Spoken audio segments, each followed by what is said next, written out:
Assalamualaikum warahmatullahi wabarakatuh. Saya Tia Kusuma Safitri, kelas 4F, akan memaparkan pengaruh pemikiran filsuf Safawiyah Mula Sadra tentang Al-Hikmah Al-Muta'aliyah. Filsafat Islam mengalami perkembangan yang pesat. Perbedaan pemikiran-pemikiran dari satu tokoh filsafat dengan tokoh filsafat lainnya pun sering terjadi. Semasa dinasti Safawiyah, 1501 sampai 1786 Masehi, di wilayah Persia terdapat beberapa kota besar yang menjadi pusat pengetahuan sehingga para pelajar dari berbagai tempat datang ke kota tersebut. Salah satu di antara kota-kota terkenal itu adalah Syiraz. Syiraz disebut-sebut sebagai pusat terpenting perkembangan sains dan filsafat dunia pada saat itu. Banyak yang ingin menelusuri dunia Islam, menelaah pemikiran dan karya-karya para tokoh, dengan maksud menambah pengetahuan hingga untuk kajian dan studi analisis perbandingan. Salah satu tokoh filsafat Islam adalah Mula Sadra. Mula Sadra adalah seorang filsuf Safawiyah yang terkemuka yang menguraikan doktrin-doktrin intelektual keislaman yang lahir dari kalangan Syiah. Beliau terkenal dengan pemikiran pendidikannya, atau yang lebih populer disebut dengan filsafat Al-Hikmah Al-Muta'aliyah. Penamaan itu dipakai sebagai sinonim dari istilah filsafat tertinggi, yaitu Al-Hikmah Al-Ulya, lawan dari matematika dan fisika. Dalam klasifikasi filsafat tradisional, pemikiran yang didalami oleh Mula Sadra adalah persoalan metafisika yang didasari oleh pertanyaan tentang keberadaan Tuhan, yakni dengan menggunakan argumen rasional. Biografi Mula Sadra. Muhammad Ibnu Ibrahim Yahya Kuwami Syirazi, atau yang dikenal dengan nama Syadar al-Din Syirazi atau Mula Sadra, dilahirkan di Syiraz pada 979 Hijriah atau 1571 Masehi dari keluarga Qawam yang terkenal dan terhormat. Ayahnya dikenal sebagai seorang penasihat raja dan bekerja sebagai ahli hukum Islam di pemerintahan Safawiyah, tepatnya di provinsi Fars. Seusai menamatkan pendidikan dasarnya di Syiraz, dia berangkat menuju Isfahan yang pada waktu itu menjadi pusat pemerintahan dan pusat intelektual Persia. Di sana dia bertemu dengan guru-guru terkenal pada waktu itu. Dia belajar ilmu-ilmu agama pada Syekh Baha al-Din al-Amili dan belajar ilmu rasional, filsafat, dan logika pada Mir Damad. Keduanya merupakan pelopor utama mazhab Isfahan. Di kalangan muridnya, dia lebih dikenal sebagai Syadar al-Muta'alaihin, dinamakan demikian karena ketinggian tingkat pengetahuannya tentang hikmah. Dia dipercaya oleh Gubernur Fars, Alawardi Khan, untuk memimpin sebuah sekolah yang akhirnya sekolah tersebut menjadi pusat studi yang berpengaruh di Persia. Karya-karya Mula Sadra. Menurut Tabatabai, sebagai dikutip Nas, karya Mula Sadra tidak kurang dari 46 judul ditambah 6 risalah yang dianggap karya Mula Sadra. Tetapi Fazlur Rahman menyebutnya berjumlah 32 atau 33 risalah. Sebagian besar karya-karya tersebut telah dipublikasi semenjak seperempat terakhir abad ke-19. Hanya risalah-risalah kecil tertentu saja yang belum dipublikasi. Sebagai penerus aliran Isyraq dan penyempurna berbagai aliran filsafat Islam sebelumnya, tentu saja hal itu memberi dampak terhadap kuantitas karya Mula Sadra. Karya-karya tersebut diantaranya Al-Hikmah Al-Muta'aliyah fi Asfar Al-Aqliyah Arba'ah, yaitu tentang teosofi transendal yang membicarakan 4 perjalanan akal pada jiwa. Lalu ada Al-Hasyr tentang kebangkitan, Al-Hikmah Al-Arsyiyah, hikmah diturunkan dari arsy Allah, Handuts Al-Alam, penciptaan alam, Khalq Al-A'mal, buku ini membicarakan tentang sifat kejadian perbuatan manusia. Lalu ada Al-Mabda wa Al-Ma'ad, permulaan dan pengembalian. Lalu ada Matafih Al-Ghaib, kunci alam gaib. Ada juga kitab Al-Marsyair, yaitu tentang kitab penembusan metafisika. Lalu ada Al-Mizani, tentang perilaku perasaan. Ada juga Mutashbihat Al-Quran, ayat-ayat mustabihat dalam Al-Quran. Lalu ada juga Al-Qada wa Al-Qadar fi af'ali al-bashar, tentang masalah qada dan qadar dalam perbuatan manusia. Lalu ada Asy-Syawahid ar-Rububiyah fi al-Manhiji al-Sulukiyah, penyaksian ilahi akan jalan ke arah kesederhanaan rohani, dan masih banyak lagi. Lalu pemikirannya tentang Al-Hikmah Al-Muta'aliyah. Ketika Mullah Sadra muda datang ke Isfahan, ia memasuki dunia intelektual yang matang dan memiliki akar sejarah yang panjang.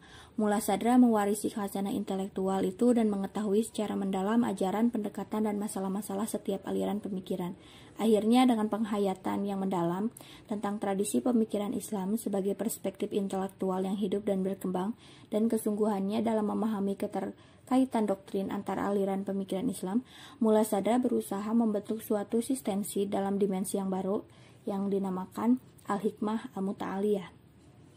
Pemikiran Al-Hikmah Al-Muta'aliyah yang dibangun oleh Mullah Sadra tidaklah berasal sepenuhnya dari pembangunan pemikiran dirinya, melainkan berdasarkan dari sumber berbagai karya pemikiran sebelumnya.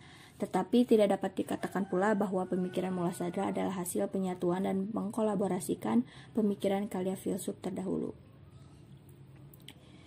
Bila dilihat lebih rinci pada pemikiran filsafat Al-Hikmah Al-Muta'aliyah, akan didapatkan berbagai tema pokok yang dikemukakan secara khusus, yaitu yang pertama ada aslat al-wujud wa itibariyat al-mahiyat, kehakikian eksistensi dan kenisbian entitas. Ekstensi merupakan realitas yang paling nyata dan jelas. Tidak ada apapun yang dapat memberikan suatu definisi kepada eksistensi. Bahwa antara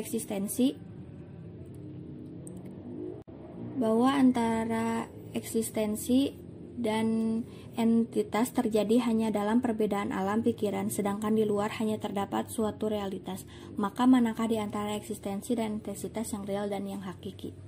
Lalu ada wahdah al-wujud. Mullah Sadra berusaha menunjukkan bahwa sesungguhnya wujud adalah esa. Namun berbagai determinasi dan cara-cara memandangnya menyebabkan manusia memahami dua keanekaragaman yang menutupi keesaannya. Lalu yang ketiga ada tashkik al-wujud, gradualitas eksistensi. Bagi Mullah Sadra, eksistensi adalah realitas satu tetapi mempunyai gradasi yang berbeda. Lalu ada wujud az-zini, eksistensi mental. Salah satu pandangan Mullah Sadra yang lain adalah eksistensi mental ini, bahwa di balik eksistensi eksternal terdapat eksistensi yang lain yang tidak memiliki efek-efek tersebut dan dinamakan eksistensi mental. Lalu ada wahid la yasduru minhu ila al-wahid, tidak keluar dari yang satu kecuali satu. Menurut Mullah Sadra, konsep ini Tuhan sebagai zat yang hakiki tanpa ada unsur lain yang membentuk dirinya sendiri. Lalu ada harokat al-jawhariyat, gerakan substansial. Menurut Mullah Sadra, tidak akan ada gerakan substansi apabila terbukti gerakan pada aksiden. Maka kejadian ini sebagai petunjuk terhadap gerakan pada substansi. Manusia menurut Mullah Sadra awalnya berasal dari materi pertama, yaitu madat al-ula yang bergabung dengan bentuk.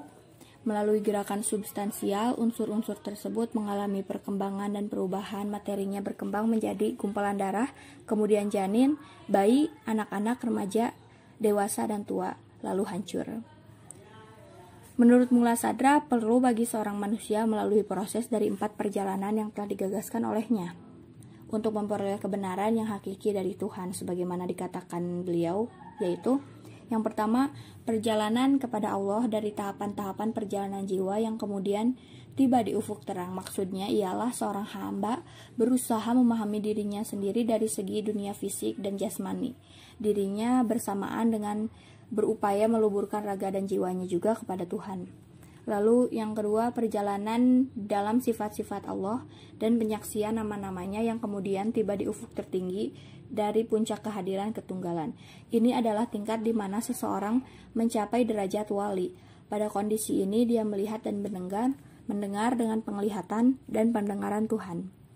Lalu yang ketiga ada perjalanan pendakian dan pada penyatuan dan kehadiran penyatuan, yakni perjalanan dari yang maha sejati menuju kepada dunia penciptaan melalui pengetahuan sejati yang diperoleh pada tahap kedua. Lalu ada perjalanan Allah perjalanan dari Allah bersama Allah untuk mencapai kesempurnaan, dan inilah maqam dari kehidupan setelah ketiadaan dan maqam keterpisahan setelah penyatuan. Dapat dikatakan seseorang tersebut kembali ke dunia al-kholaq dan membawa petunjuk bagi sesama. Dari keempat perjalanan tersebut dikuatkan oleh Mullah Sadra dalam ungkapannya, ketahuilah bahwa perjalanan safar berarti meninggalkan sebuah tempat tinggal menuju ke tujuan tertentu dengan menjelajahi dan melewati beberapa fase serta tingkatan yang berbeda-beda. Selanjutnya ditekankan juga oleh Mullah Sadra dengan ungkapan, saya telah mengatur susunan kitab saya ini dengan berdasarkan pada perjalanan mereka melalui cahaya-cahaya dan efek yang lebih tinggi ke dalam 4 perjalanan ini.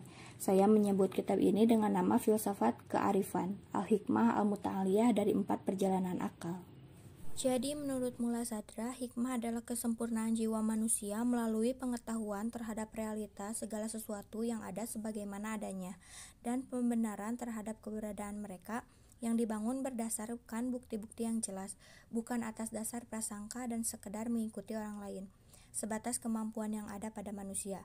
Jika Anda suka, Anda bisa berkata kesempurnaan jiwa manusia terhadap tata tertib alam semesta sebagai tata tertib yang bisa dimengerti sesuai kemampuan yang dimiliki dalam rangka mencapai keserupaan dengan Tuhan.